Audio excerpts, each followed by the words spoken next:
Hello my dear Kutty soldiers, small warriors, welcome to 10th State Board Vedantu channel. This is your captain Prakash. என்ன பசங்களா 9th standard வந்தாச்சு, அடுத்த வருஷம் 10th standard போகிறோம். So இது வரைக்கும் நீங்கள் எதுவும் படிக்கலைனாலும் பரவாயில்ல, இந்த தேர்ட் மிட்டம் சிலபஸில் இருந்தால் நீங்கள் என்ன பண்ணணும், கண்டிப்பாக ஒவ்வொரு விஷயத்தையும் க்ளீன் அண்ட் கிளியராக படிக்கணும். இப்போ நீங்கள் படித்தா கூட, இப்போ ஆரம்பித்தா கூட 9th ஃபவுண்டேஷன் பேசிக்ஸ் இது எல்லாத்தையும் சூப்பராக கம்ப்ளீட் பண்ணிடலாம். பசங்களா, நம்மளோட வேதாந்துவில் உங்கள் எல்லாருக்காகவும் 9th to 10th போகிற உங்களுக்காக ஸ்பெஷலாக 9th கோச்சிங் ஃப்ரீயாக கொடுத்துட்டு 10th ஸ்டாண்டர்ட் தீமினில் நீங்கள் ஜாயின் பண்ணிக்கலாம். ஸோ உங்களுக்கு இந்த சூப்பர் அப்டேட்டு லான்ச் ஆக போகுது நாளைக்கு. ஆனால் நான் என்ன பண்ணிட்டேன், அதுக்கு முன்னாடி உனக்கு சர்ப்ரைஸாக அந்த விஷயத்த சொல்லிட்டேன். ஸோ உனக்கான 10th தீமினல் புது பேட்ச் ஆரம்பிக்க போது. அந்த பேட்சில் 10th ஸ்டாண்டர்ட் போர்ஷன் ஏப்ரலுக்கு அப்புறம், அதாவது மார்ச்சுக்கு அப்புறம் தான் ஆரம்பிக்க போகுது, மார்ச் ஏப்ரலுக்கு அப்புறம். பட் அது வரைக்கும் உனக்கு ஃப்ரீ அக்சஸாக 9th ஸ்டாண்டர்ட் சொல்லித்தர போகிறோம். வேறு லெவலில் கண்டிப்பாக அதை யூஸ் பண்ணிக்கலாம்ல. ஸோ அது எதையுமே மிஸ் பண்ணாமல் கரெக்டாக யூஸ் பண்ணிக்கோங்க. அதுக்கு முன்னாடி நம்ம சேனலில் ஒவ்வொரு வீடியோஸ்லேயும் நிறைய பிடிஎஃப்ஸ் நாங்கள் போர்டில் நடத்துகிறோம். நிறைய செஷன் இந்த போர்டில் நடத்துகிற பிடிஎஃபே கிடச்சா நல்லாயிருக்கும் சார் அப்படின்னு உங்களை நிறைய பேர் கமெண்ட் பண்ணியிருக்கீங்க. ஸோ அந்த பிடிஎஃபை நீங்கள் எப்படி டவுன்லோட் பண்ணுறது அப்படின்னு இந்த வீடியோவில் நம்ம பார்க்க போகிறோம். ஃபஸ்ட் விஷயம் பார்த்திங்க அப்படின்னா, இந்த மாதிரி நம்மளோட வீடியோஸ் இருக்குல்ல, நம்ம சேனலோட வீடியோஸ் இப்போ பார்த்திங்க அப்படின்னா 9th 10th சேனல் வீடியோ. இதில் வீடியோஸ்குள்ளே போனாலும் சரி, லைவ்குள்ளே போனாலும் சரி, எதில் போனாலும் நீங்கள் இப்போ 9th ஸ்டாண்டர்டுக்கு பார்த்திங்க அப்படின்னா இதை கிளிக் பண்ணோம் அப்படின்னா அந்த வீடியோக்குள்ளே, சரியா, எங்கடா போச்சு, 9th வீடியோ கிளிக் பண்ணால் அது பாட்டுக்கு எங்கேயோ போகுது. எஸ், வீடியோ கிளிக் பண்ணோன்னா வாட் ஹேப்பன், ஏன் வீடியோ வர மாட்டேங்குது. சரி, ஓகே, இதை கிளிக் பண்ணோம். இந்த வீடியோ எடுத்துக்கிட்டோம் அப்படின்னா அந்த வீடியோக்கு கீழே பார்த்திங்க அப்படின்னா எல்லாத்துலேயுமே இந்த மாதிரி உங்களுக்கு ஒரு பிடிஎஃப் லிங்க் இருக்கும். ஸோ அதை கிளிக் பண்ணி நீங்கள் என்ன பண்ணலாம், அந்த பிடிஎஃபை டவுன்லோட் பண்ணிக்கலாம். சரியா, அது லோட் ஆகிட்டு இருக்குது. அந்த மாதிரி ஒவ்வொரு பிடிஎஃப்பையும் நீங்கள் ஒவ்வொரு வீடியோக்கு கீழேயும் மோர்ன்னு இருக்கும், அதை கிளிக் பண்ணி அதில் இருக்க லிங்கை கிளிக் பண்ணி நீங்கள் என்ன பண்ணலாம், டவுன்லோட் பண்ணிக்கலாம். சரியா, அதை கிளிக் பண்ணி நீங்கள் சூப்பராக பயங்கரமாக வேறு லெவல் என்ன பண்ணிக்கலாம், டவுன்லோட் பண்ணிக்கலாம். That will be very very helpful for you. சரியா, ஸோ அதுக்கான லிங்க் கீழே டிஸ்கிரிப்ஷனில் இருக்குது. நீங்கள் என்ன பண்ணலாம், சூப்பராக டவுன்லோட் பண்ணிக்கலாம். ஓகே தானேப்பா, சூப்பர் தானே, குட். ஸோ பசங்களா, இப்போது நம்ம பார்க்க போகிறது என்ன அப்படின்னா 9th சயின்ஸில் இருக்கக்கூடிய யூனிட் 7, அதாவது ஹீட். இந்த ஹீட் அப்படிங்கிற லெசன், இந்த ஹீட்டுங்கிறது ரொம்ப ரொம்ப ரொம்ப ரொம்ப ஒரு முக்கியமான சாப்டராக இருக்குது. இது நீங்கள் வந்து தேர்ட் மிட்டம் படிக்கிறப்ப இந்த சாப்டர் வந்து ரொம்ப ரொம்ப இம்பார்ட்டண்ட்டாக இருக்க போகுது. ஸோ ஹீட் சாப்டரை பற்றி நம்ம இன்றைக்கி ஃபுல் டீட்டெயிலாக வேறு லெவலில் நம்ம படிக்கலாம். வாங்க. ஸோ ஃபஸ்ட்டு ஒன் வேர்ட்லேருந்து ஆரம்பிக்கலாம். Calorie is the unit of, ரைட்டா, கேலரிங்கிறது ஹீட்டோட யூனிட்டாக. நம்ம சாப்பாடு சாப்பிட்றோம்ல, நம்ம சாப்பிட்ற சாப்பாடு எவ்வளோ தூரத்துக்கு எரியுது, எவ்வளோ தூரத்துக்கு ஹீட்டை ப்ரொடியூஸ் பண்ணுது.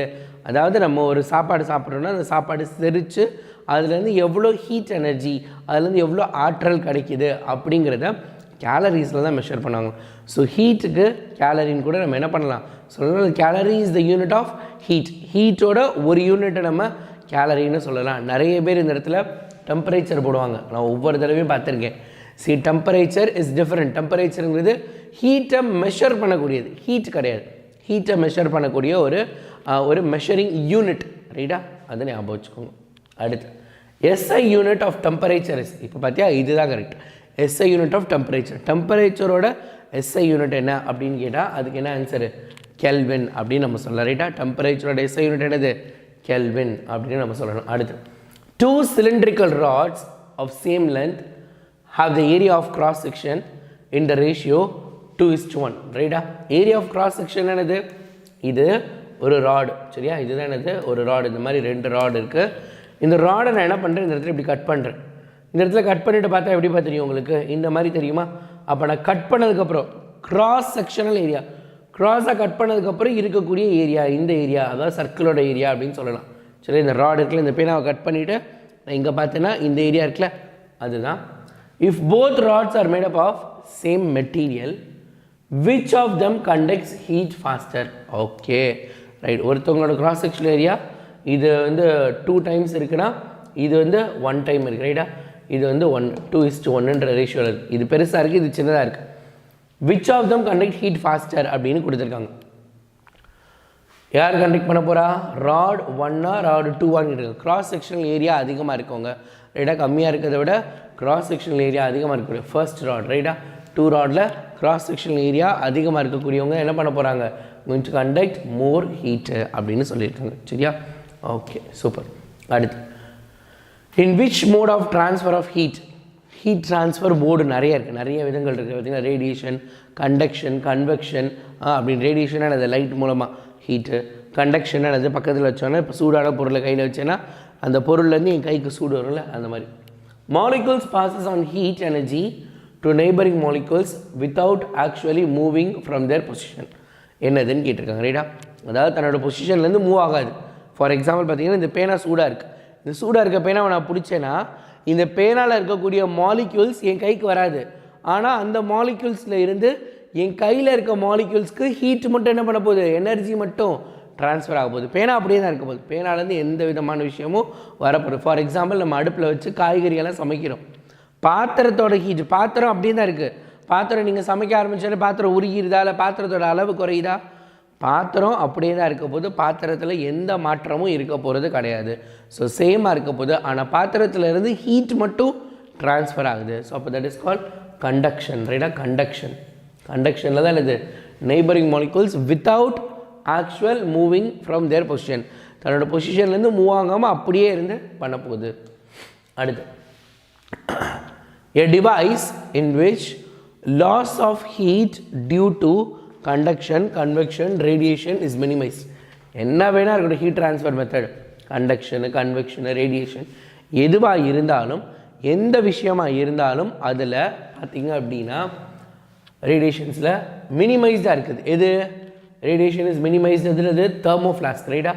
டி தெர்மோஃப்ளாஸ்க். தெர்மோஃப்ளாஸ்க் தான் என்னது? ஃப்ளாஸ்கில் பார்த்திங்கன்னா ஹீட் உள்ளே அப்படியே தானே இருக்குது. நம்ம வந்து ஃப்ளாஸ்கில் ஊற்றி வைக்கிறோம்ல, நம்ம வீட்டிலலாம் யூஸ்வலாக யூஸ் பண்ணுற ஃப்ளாஸ்க் தான்ப்பா. அதை தான் கரெக்டான பேர் தெர்மோ ஃப்ளாஸ்க்குன்னு அர்த்தம். புதுசாக வேறு ஏதோ நினச்சிடாதீங்க.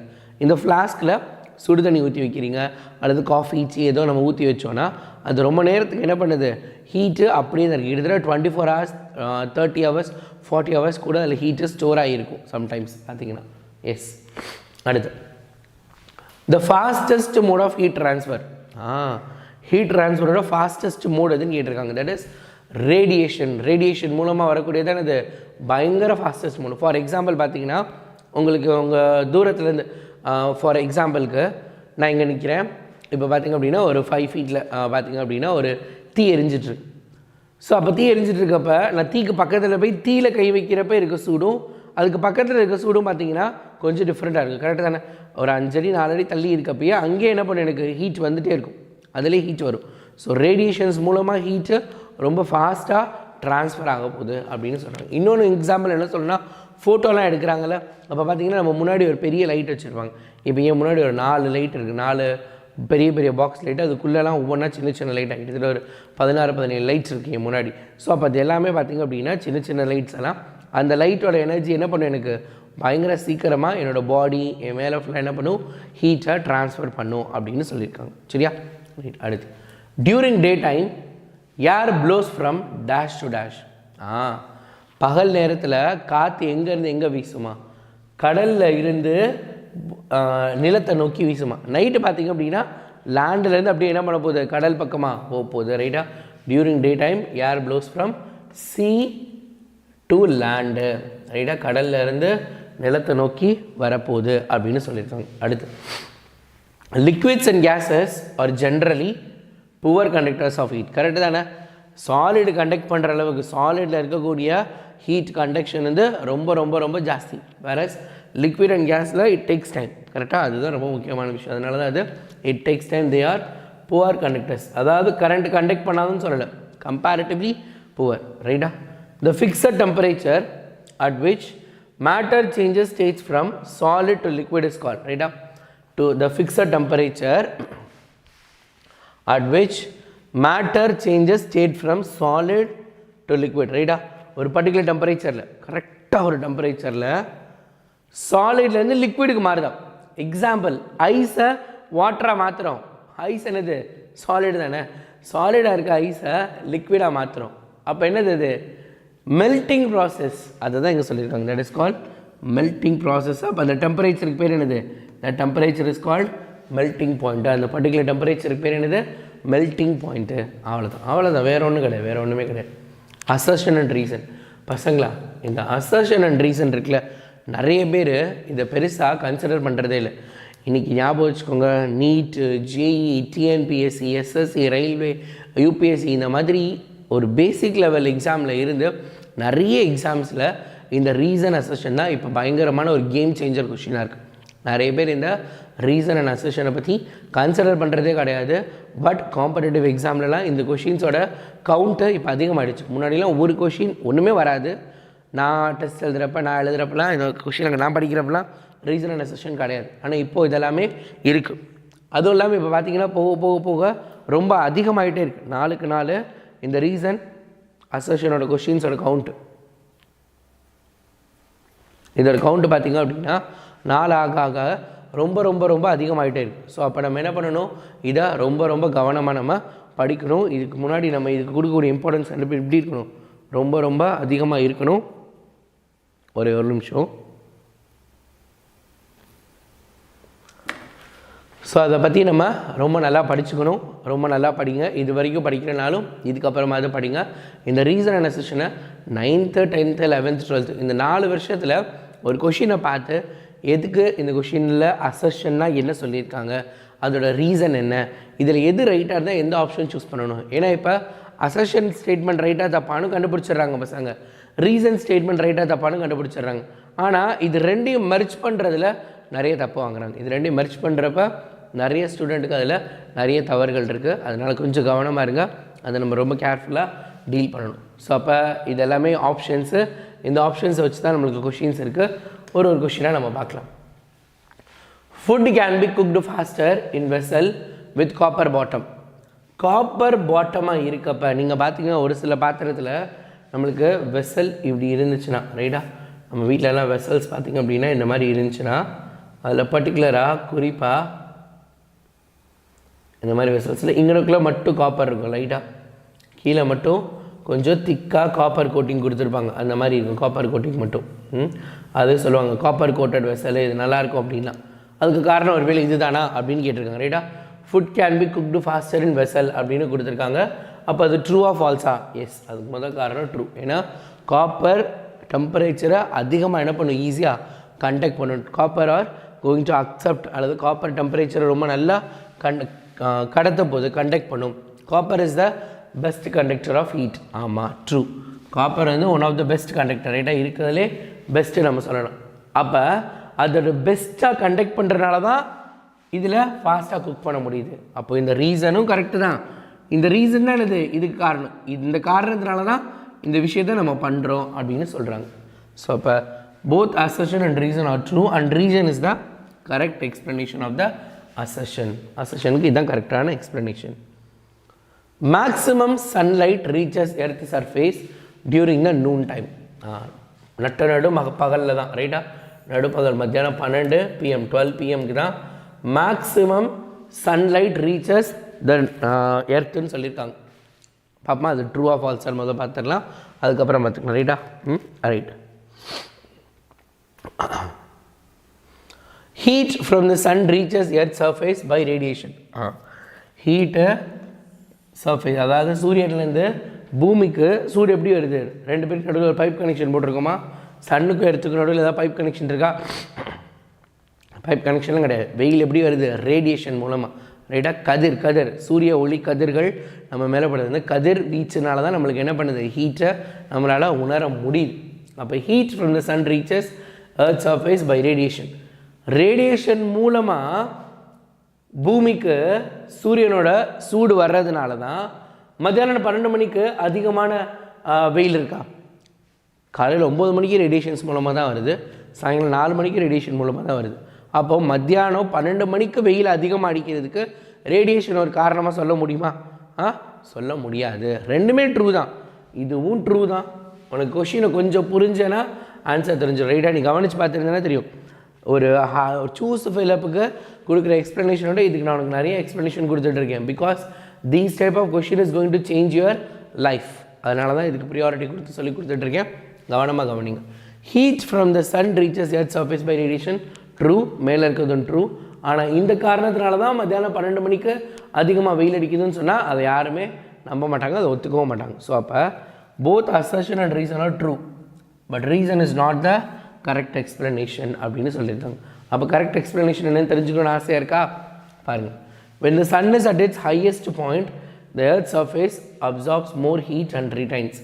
This heat is slowly radiated out, causing increase in temperature. அதாவது என்ன அப்படின்னா, மத்தியானம் 12 மணிக்கு சூரியன் பூமி இப்படி சாஞ்சிருக்கும்ல, பூமி இப்படி சாஞ்சு தானே இருக்க போகுது, ரைட்டா, எர்த் இப்படி சாஞ்சு தான் இருக்க போகுது, சூரியன் இப்படி இருக்குது. ஸோ இப்படி பூமி சுற்றி சுற்றி சுற்றி சுற்றி சுற்றி சுற்றி வர்றப்ப நல்லா கவனிங்க. இப்போ இப்படி இருக்குது, இப்படி இருக்கப்போ பாருங்கள், இது காலையில், ஃபார் எக்ஸாம்பிள் காலையில்னு வச்சுக்கலாம்.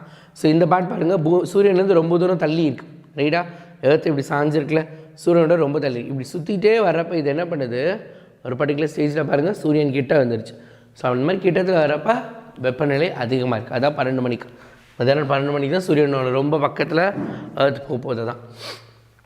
When water is heated up to 100 degrees Celsius, there is no rise in temperature until all water gets converted into water vapor. ரொம்ப முக்கியமான விஷயம். Boiling point of water is 10 degrees Celsius. என்னடா இது, என்ன சொல்லியிருக்காங்க, தண்ணியை கொதிக்க வைக்கிறோம் கொதிக்க வைக்கிறோம் கொதிக்க வைக்கிறோம் 100 degrees Celsius ஆனோடனே உங்கள் எல்லாருக்கும் தெரியும் வாட்டர் ஸ்டார்ட்ஸ் பாயில். அப்போ தண்ணி 100 டிகிரி செல்சியஸில் பாயில் ஆக ஆரம்பிச்சிடும். தண்ணி 100 டிகிரி செல்சியஸில் பாயில் ஆக ஆரம்பிச்சதுக்கப்புறமா நம்ம அடுப்பை பற்ற வச்சு தான் இருக்கும், அடுப்பு ஆனில் தான் இருக்குது. அவர் ஸ்டவ் இஸ் ஆன், ஸ்டவ் ஆனில் இருக்கப்போ ஹீட் போய்கிட்டே இருக்குது, ஹீட் போய்கிட்டே இருக்குது. ஆனால் உள்ள டெம்பரேச்சரை செக் பண்ணால் 101 டிகிரி செல்சியஸ் ரீச் ஆகவே மாட்டேங்குது, 100 டிகிரி செல்சியஸில் அப்படியே இருக்குது. இதுக்கு என்ன காரணம்னா லேட்டன் ஹீட்டுன்னு சொல்லுவாங்க. நீ 11th 12th வரப்போ படிப்பேன். இப்போதைக்கு நீங்கள் என்ன பண்ணுங்கள், இதை மட்டும் ஞாபகம் வச்சுக்கோங்க, 100 டிகிரி செல்சியஸில் அப்படியே இருக்குது.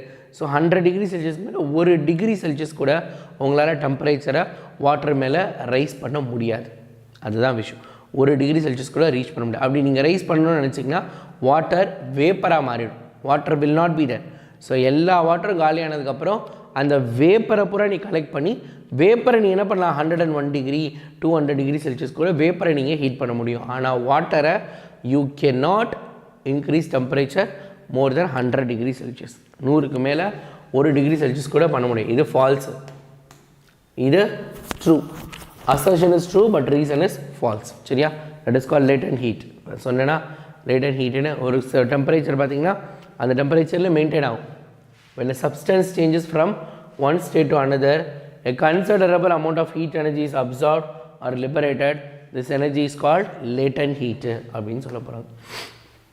ரைட் பசங்களா, one of the most important கொஷின்பா, ஒன் ஆஃப் த மோஸ்ட் ரொம்ப ரொம்ப ரொம்ப ரொம்ப ரொம்ப ரொம்ப முக்கியமான கொஷின். சரியா, டிஃபைன் கண்டக்ஷன் அப்படின்னு சொல்லியிருக்காங்க. Conduction, the process of transfer of heat in solids from a region of higher temperature to the region of lower temperature. For example 10th ஸ்டாண்டர்டில் கூட இந்த கொஷின் இருக்குது. என்ன அப்படின்னா 2-3 பாக்ஸ் வச்சுருப்பாங்க. இப்போ இதில் இந்த இதெல்லாம் ஒரு பாக்ஸாக வச்சுக்கலாம், ரைட்டா. இந்த மாதிரி ஒவ்வொரு பாக்ஸையும் ஒவ்வொன்றா வச்சுக்கலாம். சரியா, 10th ஸ்டாண்டர்டில் இதே மாதிரி 4th சாப்டர் இருக்குது. அங்கே பார்த்தீங்கன்னா இதை 305, இதை 304, இதை 303ன்னு வச்சுருப்பாங்க. இப்போ நீங்களே சொல்லுங்கள், ஹீட் எங்கேருந்து எங்கே போகும், 305ல் இருந்து 303க்கு ஹீட்டை ட்ரான்ஸ்ஃபர் ஆக போகுது. ஹையர் டெம்பரேச்சர்லேருந்து லோவர் டெம்பரேச்சர். சார் என்ன சார் 303னா கெல்வின், இதெல்லாம் கெல்வின் அதெல்லாம் யூனிட், டெம்பரேச்சரோட எஸ்ஐ யூனிட் கெல்வின் பார்த்தோம்ல. ஸோ 305லேருந்து 303க்கு போக போகுது, 305லேருந்து 304க்கும் போகும். இதை விட இது டெம்பரேச்சர் கம்மி தானே. ஸோ அப்போ இங்கேருந்து இங்கே ஹீட் ட்ரான்ஸ்ஃபர் ஆக போகுது. அதே சமயத்தில் 304லேருந்து 303க்கும் போகும். சார் 303லேருந்து இது ரெண்டுக்கும் வருமா, வராது. லோவர் டெம்பரேச்சர்லேருந்து ஹையர் டெம்பரேச்சருக்கு வராது. நல்லா யோசிச்சு பாருங்கள், சுடுதண்ணியில் ஐஸ் கட்டி போட்டால் சுடுதண்ணி ஐஸ் கட்டியாக மாறுமா, இல்லை ஐஸ் கட்டி சுடுதண்ணியாக மாறுமா? ரைட், ஐஸ் கட்டி தான் என்ன பண்ண போகுது, உருகி சுடுதண்ணியாக மாறப்போகுது. ஸோ ஹையர் டெம்பரேச்சர் யாரோ அவங்க பக்கம் தான் மூவ் ஆகும். ஹையர் டெம்பரேச்சர்லேருந்து லோவர் டெம்பரேச்சருக்கு தான் ஹீட்டு ட்ரான்ஸ்ஃபர் ஆகுமே தவிர லோவர் டெம்பரேச்சர்லேருந்து ஹையர் டெம்பரேச்சருக்கு ஹீட்டு ட்ரான்ஸ்ஃபர் ஆகாது. நீங்கள் நிறைய ஐஸ் கட்டியவே போட்டிருந்தாலும் அந்த தண்ணி என்ன பண்ணும் அப்படின்னா டிபெண்ட்ஸ் அப்போ அந்த டெம்பரேச்சர் வந்து ஹைலேருந்து தான் லோக்கு போய் ஐஸ் தான் மெல்ட் ஆகும். மெல்ட் ஆனதுக்கப்புறம் வேணால் அதோட சூடு குறையலாம். பட் மோஸ்ட்டாக எப்பயுமே ஆல்வேஸ் ஹைலேருந்து தான் லோக்கு ஹீட் ட்ரான்ஸ்ஃபர் நடக்க போகுது. அதுதான் கொடுத்துருக்காங்க. without the actual movement of molecule is called conduction. Right? Molecule இதிலிருந்து molecule போல இது ஒரு பாக்ஸ், இந்த பாக்ஸில் இருக்கக்கூடிய மாலிக்யூல்ஸ் அங்கேயே தான் இருக்குது. ஆனால் ஹீட் மட்டும் ட்ரான்ஸ்ஃபர் ஆகுது, பக்கத்தில் ஒட்டிகிட்டு இருக்கனால கண்டக்ட் ஆகுது, கண்டக்ஷன் அப்படின்னு சொல்கிறாங்க. Process of transfer of heat in solids from a region of higher temperature to a region of lower temperature without the actual movement of molecule is called conduction. சரியா? without the actual movement of molecule is called conduction. Ice is kept in double wall container. Why? ஏன் ஐஸை double walled container, ரெண்டு box இருக்கக்கூடிய கண்டெய்னரில் போட்டு வச்சுருக்காங்க அப்படின்னு கேட்டிருக்காங்க. ரைட்டா? பாருங்கள், ஃபார் எக்ஸாம்பிள் இந்த முன்னாடிலாம் பார்த்தீங்கன்னா இந்த ஐஸ் கட்டியெல்லாம் வச்சுட்டு போகிறதுக்கு இந்த தெர்மோகோல் மூலமாக ஏற்படுத்தின பாக்ஸு, அல்லது ஃப்ரிட்ஜை நீங்கள் பார்த்தீங்க அப்படின்னா உள்ளுக்குள்ளே ஒரு பாக்ஸ் இருக்கும், அதை சுற்றி ஒரு கேப் இருக்கும். நம்ம ஃப்ரிட்ஜை நல்லா கவனித்து பார்த்தீங்கன்னா ஃப்ரிட்ஜு சைடில் ஃபுல்லாக திக்காக இருக்கும். There is a gap will be there. So எப்போயுமே கூலிங்காக இருக்க பிளேஸுக்கும் அவுட்டர் பாடிக்கும் நடுவில் கேப் இருக்கும். என்னென்னு பாருங்கள். Ice box is made up of double wall and the space between the walls is filled with some non conducting material to provide heat insulation. அதாவது என்ன அர்த்தம்? ஹீட்டை கண்டக்டே பண்ணாது. நல்லா கவனித்து பார்த்துருக்கீங்களா? என்ன தான் நம்ம எல்லாருமே வீட்டில் சமைச்சாலும் சமைக்கிறப்ப பாத்திரத்தோட கைப்பிடிகள்லாம் பார்த்துருக்கியா? நீங்கள் எவ்வளோ நேரம் ஹீட் பண்ணாலும் அந்த கைப்பிடியில் அவ்வளோ தூரத்துக்கு ஹீட் என்ன பண்ணாது, ஏறவே ஏறாது. லைட்டாக தான் ஏறும். கிட்டத்தட்ட ஒரு 1/2 மணி நேரம் 3/4 மணி நேரம் சமைச்சதுக்கப்புறம் தான் ஏறும். இருந்தாலும் நம்மளால் அதை பிடிச்சி என்ன பண்ண முடியும், ஈஸியாக தூக்க முடியும். ஸோ அந்த மாதிரி ஹீட்டை கண்டக்டே பண்ணாத மெட்டீரியல்ஸும் இருக்காங்க. அந்த மெட்டீரியல்ஸை அதுக்கு நடுவில் என்ன பண்ணுறோமா நம்ம வைக்கிறோம். It's made up of double wall. அந்த ஸ்பேஸ், அந்த டபுள் வால் இருக்குல்ல, இப்போ பார்த்திங்க அப்படின்னா ஐஸ் பாக்ஸ் இருக்குது. இந்த மாதிரி ஐஸ் பாக்ஸ் இது இருக்குன்னா இதை சுற்றி என்ன அப்படின்னா இன்னொன்று இப்படி தான் இருக்க போகுது. 2 வால் இருக்க மாதிரி இருக்கக்கூடிய ice box filled with some non-conducting materials. ரைட்டா? ஒரு சில non-conducting materials அதில் இருக்க போது to provide heat insulation so that the loss of heat can be minimized. So அப்போ என்ன பண்ணலாம், லாஸ் ஆஃப் ஹீட்டை மினிமைஸ் ஆகுது. இதான் இன்சுலேஷனில். இந்த இடத்துல இருக்கவங்க ஹீட்டை கண்டக்ட் பண்ண மாட்டாங்க. அப்போ இங்கேருந்து ஹீட்டு வெளியே போகவே போகாது, ஹீட் இங்கே அப்படியே இருக்க போகுது. Hence ice is kept in double walled container. அதனால் ஐஸை நம்ம என்ன பண்ணுறோம், டபுள் வால் 2 செவர் இருக்க மாதிரி இருக்கக்கூடிய ஒரு பாக்ஸில் நம்ம ஸ்டோர் பண்ணி வைக்கிறேன். ஏன்னா ஐஸ் க்யூபாக தானே இருக்கணும். அதை எடுத்துகிட்டு போய் நம்ம ஐஸ் க்யூப் தண்ணியாக மாறிடுச்சுன்னா நம்மளோட ஹாட் பேக், நார்மலாக வீட்டிலலாம் பார்த்தீங்கன்னா ஹாட் பேக் இருக்கும். ஹாட் பேக் எல்லாமே இந்த மெக்கானிசமில் தான் ஒர்க் ஆகுது. ஹாட் பேக் எல்லாமே ஹாட் பேக்கு, ஹாட் பாக்ஸ்ன்னு சொல்கிறோம்ல, வீட்டில் சமைச்சிட்டு இட்லி அதெல்லாம் வைப்பாங்க நம்ம வீட்டில், அது எல்லாமே இந்த மாதிரி தான். How does the water kept in an earthen pot remains cool? ரைட்டா? how does a water kept in an earthen pot? earthen potனா என்னது, மண்பானை. மண்பானையில் இருக்குது எப்படி கூலாகவே இருக்குது அப்படின்னு கேட்டிருக்காங்க. மண்பானையில் இருக்க தண்ணி மட்டும் எப்பயுமே எப்படி கூலாகவே இருக்குது. as the water seep out of earthen pot it gets evaporated and takes away heat from the vessel. the water in the pot gets cooled. அதாவது என்ன அப்படின்னா, நம்மளோட மண்பானை இருக்குல்ல, மண்பானையில் மண் தானே, பேர் என்னது, மண். வாட்டரில் பார்த்திங்க அப்படின்னா தண்ணி என்னப்பா பண்ணும், வாட்டரில் மண்ணில் தண்ணியை போட்டிங்கன்னா, என்னடா ஐயோ மாற்றி சொல்கிறீங்க, அதாவது மண்ணில் நம்ம தண்ணி ஊற்றுறோன்னா என்ன ஆகும், மண்ணில் தண்ணி ஊற்றுனா what happens if you pour water in the sand? மண்ணில் தண்ணியை ஊற்றுனா என்ன ஆகும்ப்பா,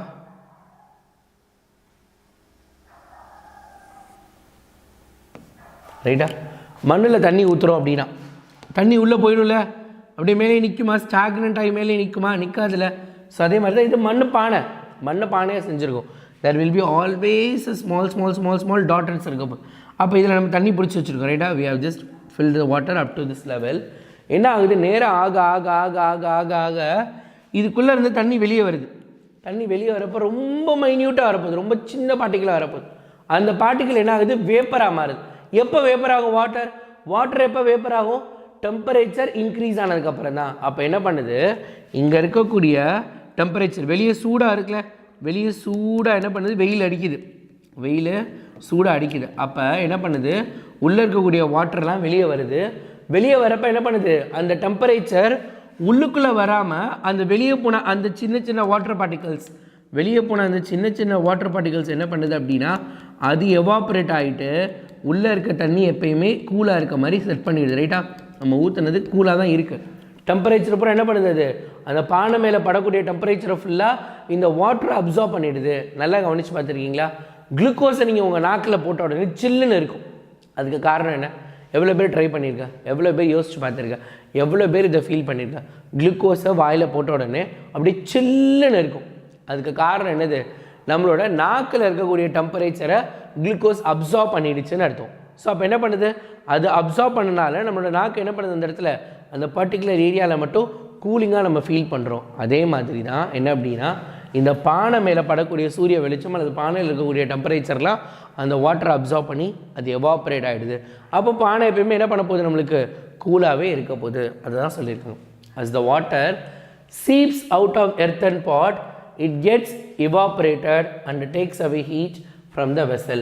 The water in the pot gets cool, right? Water in the pots get cool. அப்போ என்ன பண்ணுது, தண்ணி பானையில் இருக்கக்கூடிய தண்ணி அழகாக கூலாக அப்படியே இருந்துகிட்டே இருக்குது கண்டினியூஸாக அப்படின்னு சொல்கிறாங்க. ரொம்ப முக்கியமான ஒரு கொஷின்பா. நிறைய பேர் வந்து இந்த கொஷினுக்கு இம்பார்ட்டன்ஸ் கொடுக்குறதே கிடையாது. பொதுவாகவே டிஃப்ரென்ஸ் கொஷின் இருந்துச்சுன்னா அது ரொம்ப ரொம்ப ரொம்ப முக்கியமான ஒரு கொஷின். ஸோ டிஃப்ரென்ஸ் கொஷினை எப்பயுமே நல்லா ஞாபகம் வச்சு படிச்சுக்கோங்க, சரியா? That is very very important. கன்வெக்ஷன்னா என்ன, ரேடியேஷன்னா என்ன பார்த்துடலாமா? What is convection, what is radiation? Convection is the flow of heat through a fluid from a place of higher temperature to the place of lower temperature.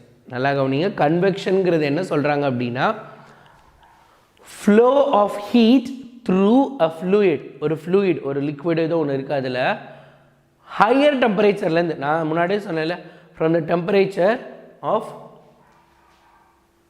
higher temperature to the place of lower temperature by the movement of fluid itself, right? Convection, it is not conduction. Convection ஞாபகம் வச்சுக்கோங்க. அதாவது சுடு தண்ணியில் நல்ல தண்ணியை mix பண்ணுறது, ரைட்டா? சுடு தண்ணியில் நல்ல தண்ணியில், சுடு தண்ணியில் பச்சை தண்ணியை, ரைட்டா? கோல்டு வாட்டர், ஹாட் வாட்டரையும் கோல்டு வாட்டரையும் நம்ம மிக்ஸ் பண்ணுறோம். Radiation is method of heat transfer that does not require particles to carry the energy. பார்ட்டிகல்ஸ்லாம் தேவையே கிடையாது. Radiation is flow of heat from one place to another by means of electromagnetic waves. Heat is a wave, ஒரு wave மாதிரி, ரைட்டா? ஒரு waves மாதிரி. இப்போ பார்த்தீங்கன்னா இந்த லைட் இருக்குது, என் மேலே நான் லைட் பக்கத்தில் இருந்தேன்னா கொஞ்சம் நேரத்தில் என் கண்ணம் என்ன பண்ணுது, சூடாகுது. ஏன் சூடாகுது? யாராவது நடுவில் இருக்காங்களா? எங்கள் 2 பேருக்கு நடுவில் எதுவுமே கிடையாது. வேவ்ஸ், அந்த லைட்டோட வேவ்ஸ், அந்த வேவ்ஸ் வந்து என் மேலே பட்டுகிட்டே இருக்குது, அதுதான் காரணம். அடுத்து convection needs matter to be present. கன்வெக்ஷனுக்கு ஒரு மேட்டர், ஒரு பொருள், ஒரு சம்மந்தப்பட்ட ஆட்கள் ஒருத்தவங்க தேவை. அவங்க இருந்தால் தான் என்ன பண்ண முடியும், கன்வெக்ஷனால் கன்வெக்ஷன் நடக்கும். இல்லைனா கன்வெக்ஷன் என்ன பண்ணாது, நடக்காது. Radiation can occur even in vacuum. வேக்யூமில் கூட ரேடியேஷன் போகும், ரேடியேஷன் நடக்கும் அப்படின்னு சொல்லியிருக்காங்க. Convection seen in daily life, ரைட்டாக? கன்வெக்ஷன் என்ன பண்ணுறோம், நம்ம தினம் பார்த்துட்ருக்கோம். எக்ஸாம்பிள் ஹாட் ஏர் பலூன்ஸு, அதுக்கப்புறம் ப்ரீஸு, விண்டு, சிமினி, இது எல்லாமே நம்ம பார்த்துட்டே தான் இருக்கோம் நார்மலாக. Radiation seen in daily life example white or light coloured clothes, ரைட்டா? நம்ம லைட் கலர் கிளாத்ஸ்லாம் பார்த்தோம் அப்படின்னா ரேடியேஷன் என்ன பண்ணாது, பெருசாக இருக்காது. Highly polished surfaces of airplane helps to reflect most of the heat radiation from the sun. இதெல்லாம் புரியாதில்ல, சிம்பிளாக நான் எக்ஸாம்பிள் சொல்கிறேன். நம்ம வீட்டில் இருக்கக்கூடிய சின்டெக்ஸ் டேங்க் முன்னாடி காலத்தில் நான் உங்களை மாதிரி இருக்கப்பெல்லாம் ரொம்ப ஃபேமஸ் ஆச்சு. ஆக்சுவலாக சிமெண்ட் தொட்டி தான். நான் வந்து 5th ஸ்டாண்டர்ட் அதெல்லாம் படிக்கிறப்ப எல்லார் வீட்டுக்கு மாடியிலையும் சிமெண்ட் தொட்டி தான் இருந்துச்சு. நாட்கள் ஆக ஆக ஆக ஆக என்ன அப்படின்னா, அந்த மாதிரி சிமெண்ட் தொட்டி அப்படிங்கிறது ஒரு பாசிபிள் இல்லாத மாதிரி இருந்துச்சு. ஏன்னா அதை கட்டுனா நிறைய குழந்தைங்க அதில் விழுந்துடுறாங்க, அதை மெயின்டைன் பண்ணுறது, அதுக்கான கன்ஸ்ட்ரக்ஷன்ஸ் எல்லாம் கஷ்டமாக இருந்துச்சு. ஸோ அடுத்து என்ன பண்ண ஆரம்பிச்சிட்டாங்க, தே ஜஸ்ட் மேட் இட் டிஃப்ரெண்ட்டாக என்ன பண்ண ஆரம்பிச்சிட்டாங்க, சின்டெக்ஸ் டேங்குக்கு போனாங்க. அந்த சின்டெக்ஸ்லேயும் ஃபஸ்ட்டு என்ன பிளாஸ்டிக்ஸ், நம்ம யூஸ் பண்ணுற பிளாஸ்டிக்ஸ் எல்லாம் வேஸ்ட்டாக இருக்கல, அந்த பிளாஸ்டிக்ஸை வச்சு தான் அந்த சின்டெக்ஸ் டேங்க்கை யூஸ் பண்ண ஆரம்பித்தாங்க. ஸோ பார்த்திங்க அப்படின்னா அது வந்து பிளாக் கலரில் இருந்துச்சு.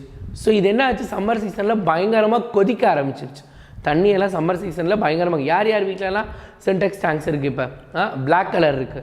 You might have feel that. மத்தியானம் 12 மணிக்கு நார்மலாகவே தண்ணி சுடும்.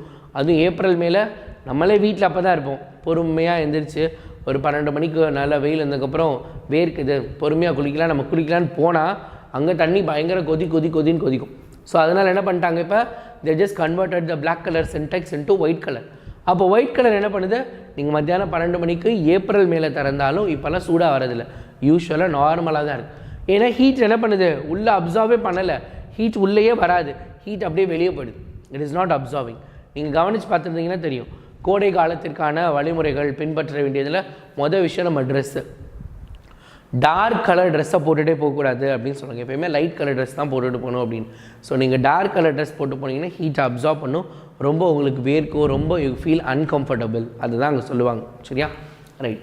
ஸோ அதான் கொடுத்துருக்காங்க. Radiation seen in daily life, example white or light colour dress clothes, highly polished surfaces. Polished சர்ஃபேஸஸாக இருந்தால் பட்டு அப்படியே வெளியே போயிடும், அங்கெல்லாம் என்ன பண்ணுறது, அதில் ஹீட்ஸெல்லாம் இருக்காது ஹைலி பாலிஷ்டு சர்ஃபேஸஸில் அப்படின்னு சொல்லியிருக்காங்க. சரியா, right.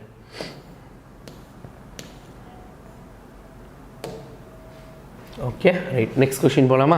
Next question, why do people prefer wearing white cloths during summer? நான் சொல்லி முடிக்கலை, அதுக்குள்ளே வந்துச்சு. ஏன் ஒயிட் கலர் கிளாத்ஸை ப்ரிஃபர் பண்ணணும் அப்படின்னு சொல்கிறாங்க. வெயில் நேரத்தில் ஏன் ஒயிட் கலரை நம்ம யூஸ் பண்ணணும்? நீங்களே ட்ரை பண்ணி பாருங்கள், ஒரு நாள் நீங்கள் ட்ரை பண்ணி பாருங்கள். பிளாக் கலர் ட்ரெஸ் போட்டுட்டு ஒரு நாள் இருக்குங்க, ஒரு நாள் white colour dress, you can feel the difference. Black and white போடுறப்ப you can feel the difference. Black colour போடுறதுக்கும் ஒயிட் கலருக்கும் நிறைய வித்தியாசம் இருக்குது. இப்போ பாருங்கள், people prefer white color dress during summer as they are good reflectors of heat. ஹீட்டை reflect பண்ணிடும், நம்ம மேலே வந்தாலும் பட்டு வெளியே போயிடும். இதே பிளாக் கலர் என்ன பண்ணும், பட்டு நம்மளுக்கு உள்ளுக்குள்ளே கொடுத்துரும், அப்சார்ப் பண்ணிகிட்டே இருக்கும். வேறஸ் ஒயிட் கலர் பட்டு ரிஃப்ளெக்ட் ஆகிடும். Hence they keep us cool. அதனால் என்ன பண்ணுது, நம்மளை எப்போயுமே அது கூலாக வச்சுக்கும் அப்படின்னு சொல்லியிருக்காங்க. On the other hand, dark colored cloths absorb more heat from the sun and keep us warm in water. ரைட்டா? on the other hand, இதே நேரத்தில் என்ன பண்ணுது, dark colored cloths absorb more heat from the sun and keep us warm in winter. So அப்போ என்ன பண்ண போகுது, dark colour க்ளோத்ஸை நீங்கள் என்ன பண்ண போகிறீங்க, குளிர்காலத்தில் போட்டுட்டீங்க அப்படின்னா. இப்போல்லாம் பார்த்திங்க அப்படின்னா நம்ம ஸ்வெட்டர்லாம் பார்த்துருக்கீங்க, வெள்ளை கலரில் இருக்குமா, ஸ்வெட்டர்லாம் டார்க் கலரில் தான் இருக்குது. You might have seen that. Sweaters எல்லாமே டார்க் கலராக தான் இருக்குது. கொஞ்சம் வெளிச்சம் இருந்தாலும் அதை அப்சார்ப் பண்ணிக்கணும், ஹீட்டை அப்சார்ப் பண்ணிக்கணும் அப்படிங்கிற மாதிரி தான் இருக்கும். இன்றைக்கி ஸ்டைலாலாம் வந்துருச்சு. முன்னாடி காலத்துலலாம் ஸ்வெட்டர் கலர்னாலே ப்ரௌன் கலர் தான் ஸ்வெட்டராக இருக்கும். ஜென்ரலாகவே brown, dark green, dark red, இந்த மாதிரி தான் இருக்கும். குழந்தைங்களோட குள்ளாலாம் பார்த்தீங்கன்னா டார்க் கலராக தான் இருக்கும். White colour, light colour, yellow கலர்லாம் இருக்காது. இன்றைக்கி நம்ம ஃபேஷனாக மாடரேட்டாக அதுக்கப்புறம் என்ன அப்படின்னா அது ஒரு ட்ரெண்டிங்காக மாற்றுறதுக்காக நிறைய பேர் ஸ்டைலாக கலர்ஃபுல்லாக வச்சுருக்காங்க. ஸோ அதோட பர்பஸே தெரியாமல் நம்மளாம் அதை மாற்றி பண்ணிகிட்டு இருக்கோம். அந்த மாதிரி இருக்குது. ஸோ யூஸ்வலாக வெயில் காலத்தில் லைட் கலர் ட்ரெஸ்ஸும் குளிர்காலத்தில் டார்க் கலர் ட்ரெஸ்ஸும் போடுறது always is preferable and that is good அப்படின்னு சொல்லியிருக்காங்க. அடுத்து, what is specific heat capacity? Specific heat கெப்பாசிட்டினா என்ன? ரொம்ப முக்கியமான கொஷின். 11th ஸ்டாண்டர்டில் இருக்குது, 10th ஸ்டாண்டர்டில் இருக்குது, 11th ஸ்டாண்டர்டில் இருக்குது, 12th ஸ்டாண்டர்டில் இருக்குது. ஒரே ஒரு கொஷின், 4 வருஷம் ஒரே கொஷினை படிக்கிறதுனா எவ்வளோ பெரிய விஷயம். சரியா? இதே கொஷின் அடுத்தடுத்த வருஷத்தில் இருக்குது. கவனமாக ஞாபகம் வச்சுக்கோ. ஸ்பெசிஃபிக் ஹீட் கெப்பாசிட்டி, இதே கேள்வி அப்படியே இருக்குது, இதே ஆன்சர் தான், இதே யூனிட் எல்லாமே same.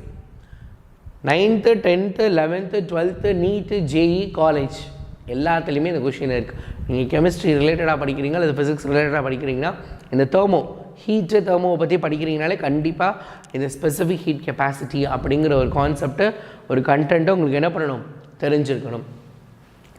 Specific heat capacity of a substance is defined as the amount of heat required to raise the temperature of 1 kg of the substance by 1 degree Celsius or 1 Kelvin. நல்லா கவனிங்க. Specific heat capacity, amount of heat required to raise the temperature of 1 kg of the substance. 1 kilo இருக்கக்கூடிய ஒரு அரிசியோ அல்லது 1 kilo இருக்கக்கூடிய தக்காளி, 1 kilo இருக்கக்கூடிய உருளைக்கிழங்கு, இந்த மாதிரி யாரை வேணால் எடுத்துக்கலாம். 1 kg substance, 1 kg carbon di oxide, 1 kg oxygen, யாராக வேணால் இருக்கட்டும்.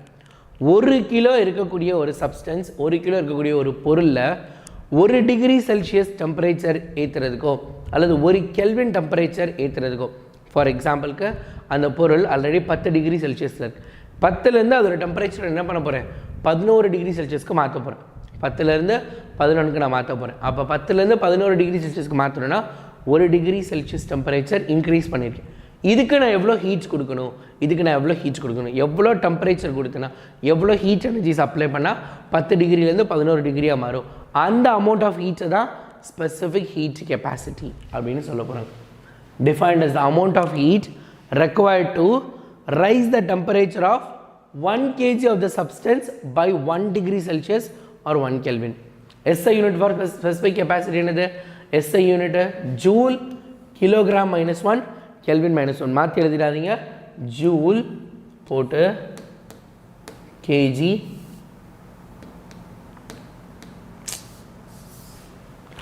joule kilogram minus 1 ரைட்டா? joule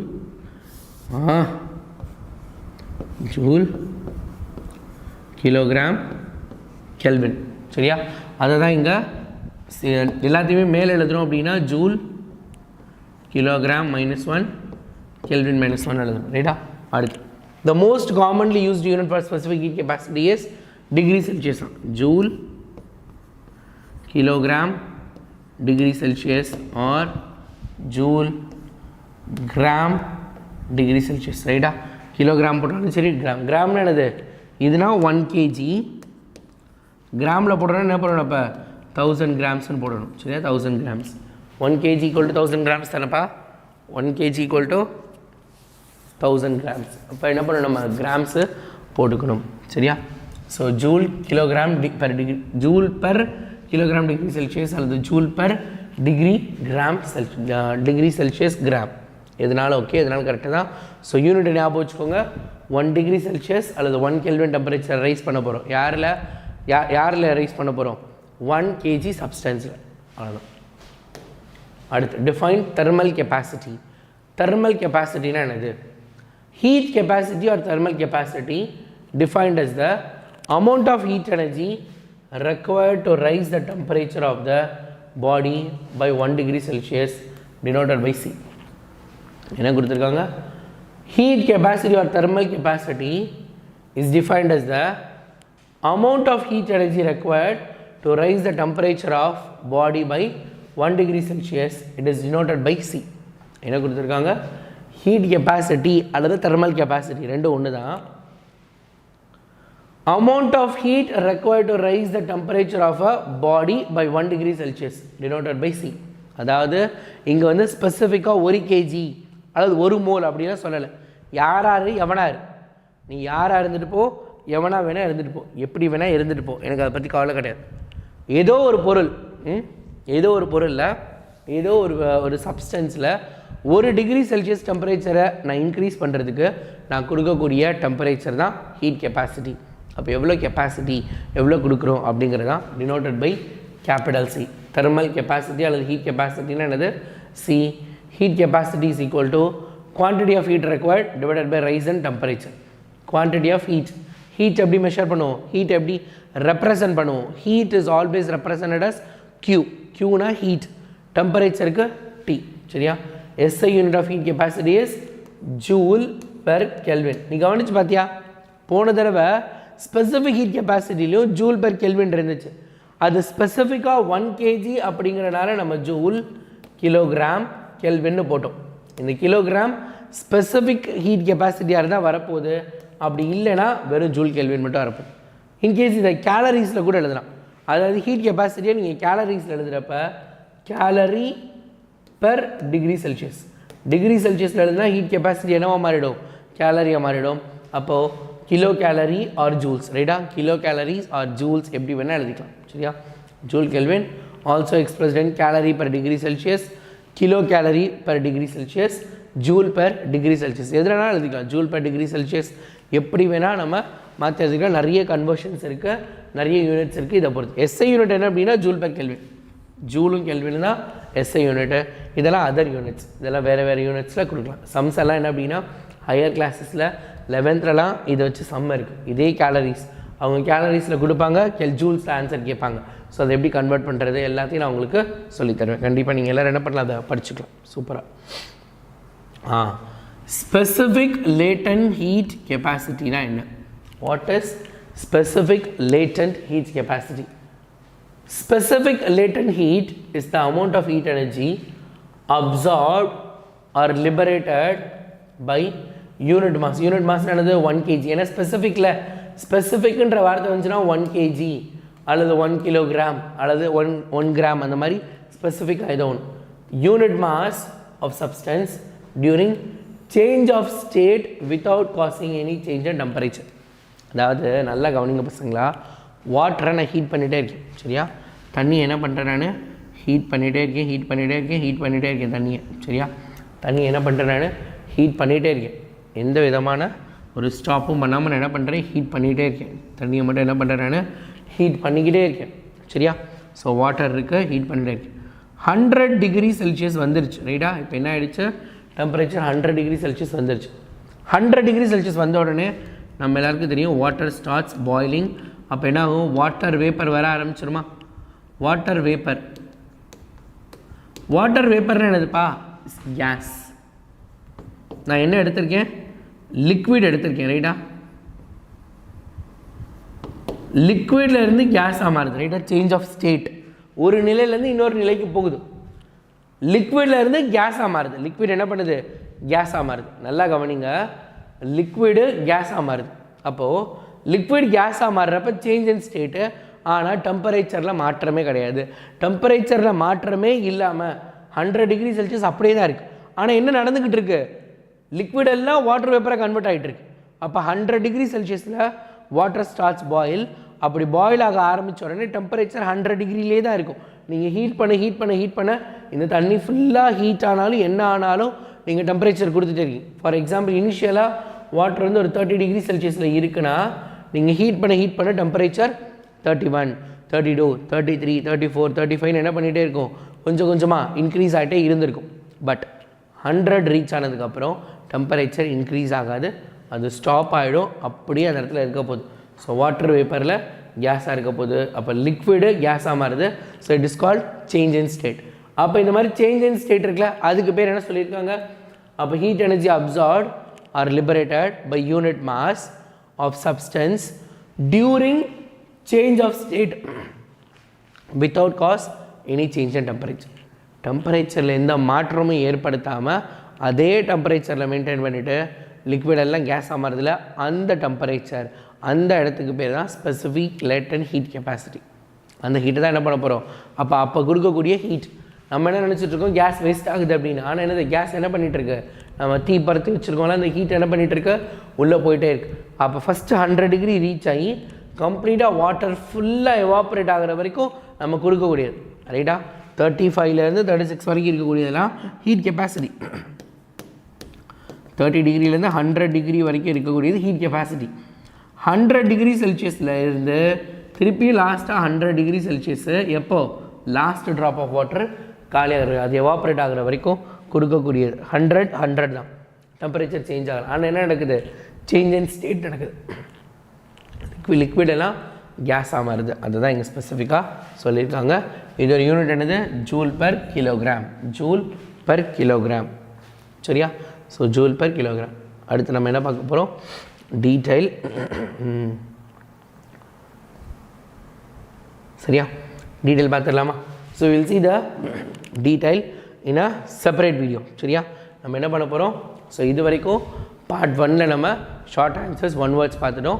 அடுத்த பார்ட் 2ல் நம்ம என்ன பண்ண போகிறோம் அப்படின்னா டீட்டெயிலை தனியாக க்ளீன் அண்ட் கிளியராக பார்த்துடலாம் சரியா. கண்டிப்பாக உங்கள் எல்லாருக்கும் புரிஞ்சிருக்கும்னு நினைக்கிறேன்.